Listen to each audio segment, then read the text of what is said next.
So hello everyone, आज की video है क्लास 10th बोर्ड एग्जामिनेशन वाले बच्चों के लिए और बहुत ही इंपॉर्टेंट वीडियो है चैप्टर 11 इलेक्ट्रिसिटी, जिससे फॉर श्योर शॉर्ट क्वेश्चन आता ही आता है। ठीक है, और इस चैप्टर में हम सारे फॉर्मूलाज ऑल फॉर्मूलाज डिस्कस करने वाले हैं। साथ ही जितने भी कॉन्सेप्ट्स इस चैप्टर में है, पूरी एक वीडियो में आपका सॉल्यूशन होगा हर प्रॉब्लम का। इस चैप्टर से रिलेटेड जितनी भी क्वेरीज आपकी है वो आज सॉल्व होने वाली है, और साथ ही साथ जितने टाइप के एक्सपेक्टेड क्वेश्चंस इससे बन सकते हैं, जो भी हम आज डिस्कस करेंगे, वो पूरा सिलेबस जितने भी क्वेश्चन एक्स वाई जी इससे बन सकते हैं वो आज हम डिस्कस करने जा रहे हैं। ठीक है, सो स्टार्ट करते हैं without wasting any time. 2025 boards का हमारा टारगेट है। ठीक है, 2025 बोर्ड्स का हमारा टारगेट है, और हम एक एक करके सारे फॉर्मूलाज पहले इसमें कवर करेंगे, उसके बाद सारे कॉन्सेप्ट्स, और साथ ही साथ देखेंगे किस टाइप के क्वेश्चन बन सकते हैं। ठीक है, सो स्टार्ट करते हैं हम हमारी लेक्चर। पहला सबसे मोस्ट इंपॉर्टेंट फॉर्मूला, ठीक है, I is equal to Q whole upon T. ये क्या है सर? देखो, जैसे इस चैप्टर का नाम है इलेक्ट्रिसिटी, तो ये I यहां पे डिनोट करता है मेरा करंट। ध्यान देना, हम लोगों को पता है चार्ज बॉडीज होती है, कुछ पॉजिटिव कुछ नेगेटिव। ठीक है, बहुत सारी बॉडीज हमारे पास है। तो जो हमारी पॉजिटिव और नेगेटिव बॉडीज होती है, इनके कुछ ना कुछ चार्ज क्यों होते हैं, जो हम किस चीज में मेजर करते हैं? जो हम मेजर करते हैं कूलम में। कूलम ये यूनिट है जो चार्ज की आपसे पूछ सकता है। ठीक है, इस चीज में हर एक बॉडी का चार्ज क्या होता है? मेजर होता है। ठीक है, और ये यहां पे जो Q है, ये वही बॉडी का चार्ज है। ठीक है, जो हम कूलम में रखेंगे।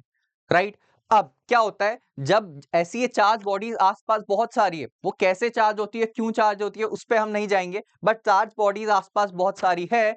और ये चार्ज बॉडीज जब, अगर ये रेस्ट में, मान के चलो ये बेचारी दो चार्ज बॉडीज थी 1 और 2, एक फर्स्ट वाली तो बिल्कुल रेस्ट में अपनी पोजीशन चेंज नहीं कर रही है, कहीं मूव नहीं कर रही है, बट जो सेकेंड बॉडी मेरी है ये मोशन में है, मूव हो रही है। जहां मेरी सेकेंड बॉडी मूव हो गई, वो क्या कहलाएगा? करंट। क्योंकि चार्ज का मूव होना ही तो करंट है, चार्ज का फ्लो ही तो करंट है, but current is nothing but flow of charge. तो rate of flow of charge को हमने करंट बोला है। तो यहां पे टी क्या होगा? टाइम। इस फॉर्मूला से आपको डायरेक्ट क्वेश्चन मिल सकता है। ठीक है, चार्ज से भी, ठीक है, चार्ज से यूनिट पूछ लेगा। करंट की यूनिट भाई आपको पता होनी चाहिए क्या होती है? एम्पेयर। तो दो क्वेश्चन तो हमारे यहां पे बन चुके हैं, दो क्वेश्चन हमारे यहां बन चुके हैं। और फॉर्मूला बेस आपको चार्ज दे देगा, बोलेगा इतने टाइम में मेरा चार्ज फ्लो हो रहा है। ठीक है, 30 सेकंड में 30 कूलम चार्ज, ऐसे आपको सारी वैल्यूज देगा, फिर बोलेगा करंट कैलकुलेट करो। इतना हमें पता है कि चार्ज के फ्लो होने से करंट क्या होता है? प्रोड्यूस होता है, बट कितना, फॉर्मूला यूज करेंगे। क्लियर है? तो फर्स्ट फॉर्मूला मेरा डन है। नेक्स्ट फॉर्मूला में मूव करूं। ओके, सो नेक्स्ट फॉर्मूला में मूव कर रहा हूं क्या? V is equal to W whole upon Q. देखो सर, समझ आया कि चार्ज का, ध्यान देना, चार्ज का मूव होना करंट बनाता है। चार्ज का मूव होना क्या बनाता है भाई? करंट बनाता है। और क्वेश्चन ये है सर, ये चार्ज मूव क्यों होगा? ठीक है, ये चार्ज मूव क्यों होगा? वाटर रिवर में फ्लो होता है तो क्यों होता है? उसका सिंपल सा है, क्योंकि वाटर एक हाइट से छोटी हाइट की तरफ फ्लो होता है हमेशा, ऐसा तो है नहीं नीचे से ऊपर जाता है। तो हमेशा ये नेचर बोलता है कि कोई भी चीज अपने हाई पोटेंशियल से लो पोटेंशियल जाएगी। वहां वो पोटेंशियल हाइट के टर्म्स में है, यहां वो पोटेंशियल इलेक्ट्रिक पोटेंशियल है। तो ध्यान देना, ये चार्ज हमेशा हाई पोटेंशियल से लो पोटेंशियल की तरफ भागता है। और ये जो स्टेटमेंट है वो सर मैं पॉजिटिव चार्ज के लिए बोलता हूं, नेगेटिव चार्ज के केस में ऐसा नहीं है। तो ये जो पोटेंशियल है, इसकी आपको इन डेप्थ डिटेल में नहीं जाएगा कभी, बट ये जो, या डेरिवेशन नहीं पूछेगा आपसे, बट आपको ये पता होना चाहिए कि वो पोटेंशियल को हम V बोलते हैं। V क्या होता है भाई? पोटेंशियल। और थोड़ा सा मैंने आपको एक जनरल आइडिया दिया कि पोटेंशियल होता क्या है, कैसे वो पोटेंशियल किसी चार्ज को मूव करने में हेल्प करता है, कौन सा चार्ज हाई से लो जाएगा। अब ये पोटेंशियल अलग अलग पॉइंट पे, लेट्स से इस पॉइंट पे, ए पॉइंट पे कुछ पोटेंशियल होगा, बी पे कुछ पोटेंशियल होगा, सी पे कुछ पोटेंशियल होगा, तभी तो मेरा चार्ज मूव करेगा। राइट, तो पोटेंशियल अलग अलग पॉइंट पे अलग अलग होता है, उसको निकालने के लिए मेरा ये फॉर्मूला है।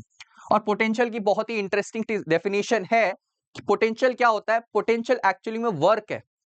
वर्क आप सबको पता है, वर्क आप सबको पता है। वर्क का अगर मैं मोशन में फॉर्मूला बताऊं क्या होता है, फोर्स इनटू डिस्प्लेसमेंट, ये वर्क होता है। बट यहां हम मैकेनिकल वर्क की नहीं बात कर रहे, इलेक्ट्रिकल वर्क की बात करेंगे, चार्ज को लाने की वर्क का बात करेंगे। तो ध्यान देना एक चीज, किसी भी चार्ज को, चार्ज को, टेस्ट मतलब 1 कूलम का और पॉजिटिव है, सैंपल चार्ज बोल सकते हैं, टेस्ट चार्ज बोल सकते हैं। इंफिनिटी से किसी भी पॉइंट लाने के लिए हमें क्या करना पड़ेगा, वर्क करना पड़ेगा, राइट, वर्क करना पड़ेगा। किसी भी चार्ज को आप फील्ड के अगेंस्ट लेके जाओगे तो वर्क करना पड़ेगा। तो ऐसी इस क्यू को ए तक ले जाने में कितना वर्क करना पड़ा, वो ए पॉइंट का पोटेंशियल हो गया। इस क्यू को ध्यान देना है, क्यू इंफिनिटी में बैठाया है मैं किसी, क्योंकि एक रेफरेंस पॉइंट इंफिनिटी है जहां पे पोटेंशियल जीरो है, राइट, एक रेफरेंस पॉइंट इंफिनिटी ही है जहां पे पोटेंशियल जीरो है, तभी मैं इसको इंफिनिटी पे रख रहा हूं। आप ये नहीं कर सकते सर मैं सी से यहां ले जा लेता हूं और पता चल जाएगा कितना इस पॉइंट का पोटेंशियल है। नहीं, आपको एक रेफरेंस पॉइंट लेना है, इसीलिए मैंने एक रेफरेंस पॉइंट कौन सा लिया है, इंफिनिटी, क्योंकि वही इंफिनिटी एक जगह है जहां पे पोटेंशियल मैंने जीरो माना है, राइट। ठीक है, ये चार्ज यहां तक जाने के लिए भी कुछ वर्क करना पड़ेगा।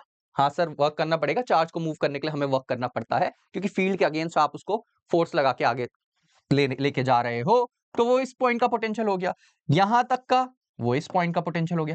ध्यान देना, ये तीनों पोटेंशियल हमने जो निकाले हैं वो एक यूनिट चार्ज के लिए निकाले हैं, 1 कूलम चार्ज के लिए निकाले।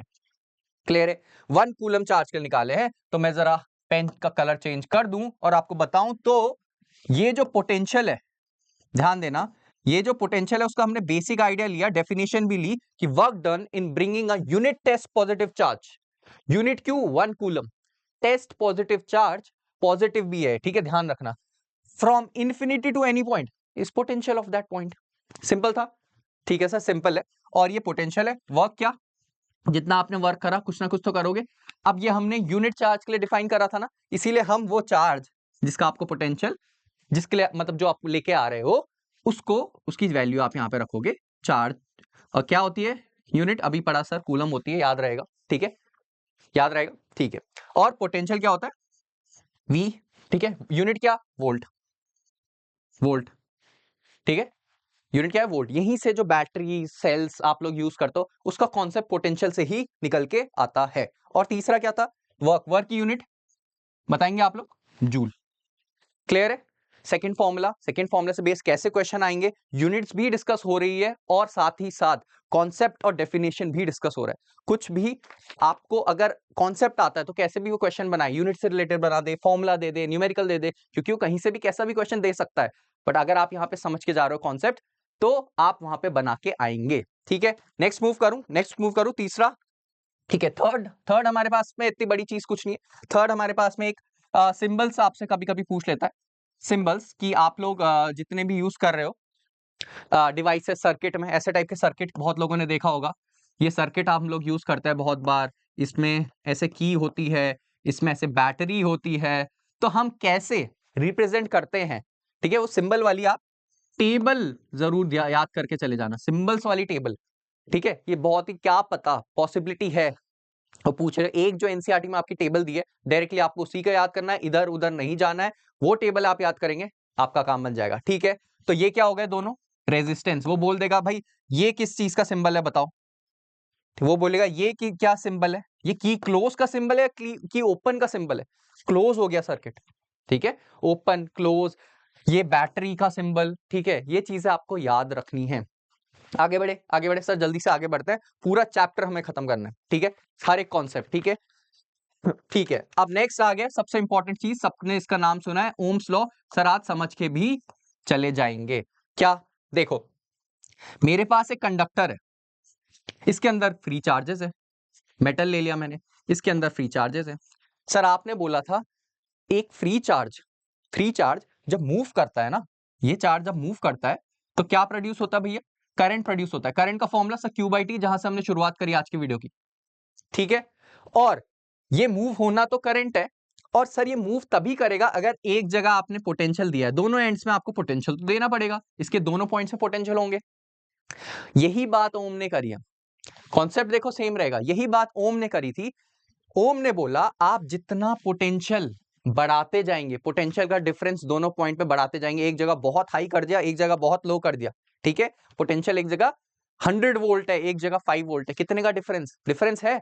तो ओम ने बोला जितना आप डिफरेंस बढ़ाते जाओगे उतना मेरे चार्ज मूव करते जाएंगे और उतना करंट प्रोड्यूस होगा। तभी उसने बोला था V is directly proportional to I। बोला था क्या, बुक में लिखा हुआ मिला था आपको, यही वो फॉर्मूला है, यही से वो फॉर्मूला आया है। और प्रोपोर्शनलिटी साइन जब भी हम हटाते हैं तो V इक्वल्स टू IR, ये मेरा फॉर्मूला बन चुका है। ओम्स लॉ, इसके बारे में इससे ज्यादा आपको कोई थ्योरेटिकल डिस्कशन नहीं पूछेगा, डेफिनेशन पूछेगा, ठीक है, ये एक्सप्रेशन पूछ सकता है, ठीक है, और फॉर्मूला तो आपके पास है ही। क्लियर है, क्लियर है, क्लियर है, सब यहां तक है, ठीक है। आगे बढ़े क्या, आगे बढ़े क्या सर, ये R समझ नहीं आया क्या, ये रेजिस्टेंस है क्या सर, ये रेजिस्टेंस है क्या सर। अब देखो जब ये चार्ज मूव कर रहे थे ना, जब ये चार्ज मूव कर रहे थे तो आपस में कोलाइड करेंगे, ठीक है, और मान के चलो कंडक्टर, एक दो कंडक्टर ले लिया सर मैंने, एक ये ले लिया, देखो इसका क्रॉस सेक्शन एरिया कितना छोटा है, एरिया कितना छोटा है, एक सर आपने कंडक्टर ये ले लिया, अब दोनों में कुछ ना कुछ डिफरेंस तो होगा ना। चार्ज कहाँ इजीली मूव कर पाएंगे सर, यहां इजीली चार्ज मूव कर पाएंगे, क्यों सर, एरिया बड़ा है ना, खुला खुला है, हाईवे में ज्यादा तेज चलेगी ना सर गाड़ी, गलियों से ज्यादा, ठीक है। तो ये जो क्रॉस सेक्शनल एरिया है और इसका क्रॉस सेक्शनल एरिया बहुत कम है, इसका बहुत ज्यादा है, तो ये वाला यहाँ पे रेजिस्टेंस बहुत ज्यादा होगा। रेजिस्टेंस जब आप भूल जाओ ना क्या होता है, तो ट्रैफिक समझ लेना, resistance is just like traffic, ये obstruction in the path of charge, ये डेफिनेशन भी बना दी हमने। और इस रेजिस्टेंस को भी हम कैलकुलेट करते हैं, ये भी एक मैथमेटिकल क्वांटिटी है जिसको ओम से कैलकुलेट करा जाता है। क्लियर है, बहुत अच्छा, बहुत मजा आया। और ओम मेरा आ चुका है, रेजिस्टेंस मेरा आ चुका है, ऐसे ही अब आप मुझे बताओ, अब इस बार सर आपने एरिया सेम कर दिए दोनों के, बट एक की लेंथ बहुत बढ़ा दी, तो ऑब्वियस सी बात है इसमें ज्यादा देर तक चार्ज आगे तक मूव करेंगे, लेंथ बढ़ गया है मेरे कंडक्टर का, तो इसमें क्या होगा, क्या होगा, इसमें रेजिस्टेंस ज्यादा होगा। तभी बोला जाता है कि रेजिस्टेंस तो सर लेंथ के तो डायरेक्टली प्रोपोर्शनल है, पर एरिया के इनवर्सली प्रोपोर्शनल है, और दोनों का प्रोपोर्शनैलिटी साइन हटा के हम क्या ले आते हैं, रो ले आते हैं। यहां तक समझने वाली चीज है, याद करने वाली चीज कुछ नहीं है, इसलिए आपको हर एक कॉन्सेप्ट समझा समझा के लेके आ रहा हूं, ताकि आप भूल भी जाए तो आपको ध्यान रहेगा। तो ये रो क्या है, ये रो क्या है, ये रो है स्पेसिफिक रेजिस्टेंस, इस रो का नाम ही काफी है, स्पेसिफिक रेजिस्टेंस, और आपको इन डेप्थ नहीं जाना है, जो मैं बताऊंगा वही आपको करना है। और ये रेजिस्टिविटी, दो नाम है इसके, इसकी यूनिट आपसे पूछ सकता है, उसकी यूनिट ओम थी, इसकी यूनिट ओम इंटू मीटर है। पूछ सकता है किस किस चीज पे डिपेंड होता है, बस टेम्परेचर पे डिपेंड होता है, इससे ज्यादा आपको जानने की जरूरत नहीं है। बाकी आप क्वेश्चंस करोगे तो धीरे धीरे आप सब जान जाओगे, ठीक है। R equals to L upon A क्या करता है, इसमें डायरेक्टली क्वेश्चन पूछ सकता है, लेंथ बढ़ा देगा, एरिया कम कर देगा, पर फॉर्मूला मेरा यही काम आएगा। क्लियर है, आगे बढ़ू क्या, आगे बढ़ू, यस सर सब समझ आता है, आगे बढ़ते हैं, ठीक है। नेक्स्ट, अब देखो रेजिस्टेंस के दो कॉम्बिनेशन बनते हैं, ठीक है, एक सीरीज, जब सीरीज में रेजिस्टेंस रखा रहता है तो फॉर्मूला होता है R equivalent is equal to R1 R2 plus R3 and so on. और जब पैरेलल रखे होते हैं मेरे रेजिस्टेंस तो आर इक्विवेलेंट का फॉर्मूला होता है 1/R1 plus 1/R2 and so on. और सीरीज मतलब कि भाई एक वायर में आपने रेजिस्टेंस एक के बाद एक लगा दिया, कहीं भी वायर डिवाइड नहीं हुआ। पैरेलल मतलब दो पॉइंट से ही मेरे अलग अलग रेजिस्टेंस निकल रहे हैं, ये पैरेलल कॉम्बिनेशन हो गया, ठीक है, ये पैरेलल कॉम्बिनेशन होगा। इससे डायरेक्ट वीडियो आती है, सर्किट डायग्राम आपको इन डिटेल चाहिए तो आप मुझे कमेंट करके बताना, आपको इसमें full fledge in detail video मिल जाएगी, ठीक है। क्लियर है, यहां तक क्लियर है, यहां तक सब क्लियर है, ओके। आगे बढ़े क्या, आगे बढ़े क्या, ये दो फॉर्मुलास आपको याद रहेंगे, इन डिटेल डिस्कशन हम जरूर वीडियो में करेंगे, जिसको डाउट है वो मुझसे पूछ सकता है, ठीक है। नेक्स्ट आगे बढ़े, दो फॉर्मुलास बहुत इंपॉर्टेंट है, सर्किट बेस्ड डायग्राम इनसे आता है।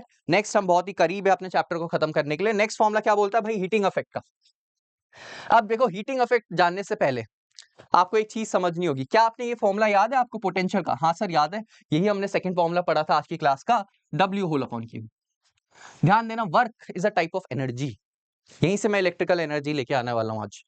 Work is a type of energy, तो वर्क के लिए फॉर्मूला क्या बन जाएगा, V इंटू क्यू बन जाएगा क्या, तो V की तो हमारा है ही, सर Q कहां से रिप्लेस करूं, अरे I equals to Q upon I T, आज का पहला formula current charge upon time, यहां से मैं Q ले आऊंगा, क्या हो जाएगा I इंटू टी, तो ये हो जाएगा आई टी, ये आ गया इलेक्ट्रिकल वर्क। और सर पावर होता है work whole upon time, power क्या होता है, वर्क होल अपॉन टाइम, इसको टाइम से डिवाइड कर दो, V इंटू आई। अब सर ये तो एक ही फॉर्मूला बना, W equals to V I T, और मान के चलो एक ही बना है, और power equals to V I. अब आपको, आपके पास क्या ओम्स लॉ है, आपके पास ये ओम्स लॉ है, इस ओम्स लॉ को यहाँ अप्लाई करो, एक बार आई को रिप्लेस कर दो, तो ओम्स लॉ से आई की वैल्यू कितनी आएगी, V अपॉन आर। तो आई को मैंने लिखा V upon R into T, तो W आ गया भाई V square upon R T. अब इसी फॉर्मूला में सर आपने V को रिप्लेस करो इस बार, तो फॉर्मूला क्या हो जाएगा, V को क्या लिखूंगा आई आर, तो ये आ जाएगा आई स्क्वायर आर टी। ध्यान देना, इंटरेस्टिंग चीज क्या है, आप एक ही फॉर्मूला से सारे फॉर्मूला बना सकते हो with the help of Ohm's law.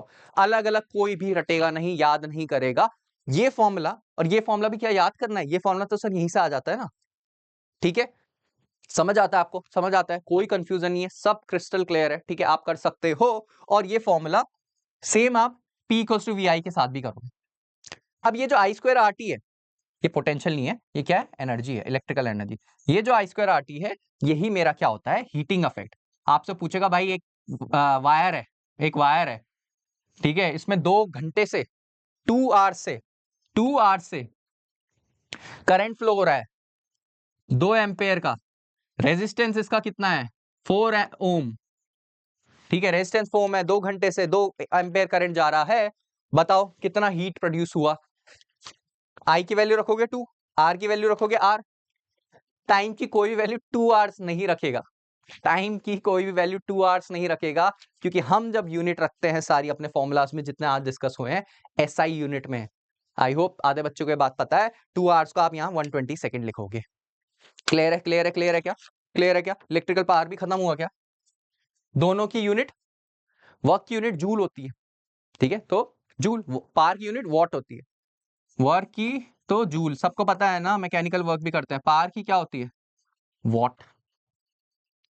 Clear है, हीटिंग इफेक्ट समझ आया, heating effect I square R T, sir कहां से निकल के आता है, सर फॉर्मूला सब एक है, इंटरलिंक आपको करना है, याद करने की आपको जरूरत नहीं पड़ेगी। सो ये थे सारे फॉर्मूला, सारे कॉन्सेप्ट हमने कवर करे।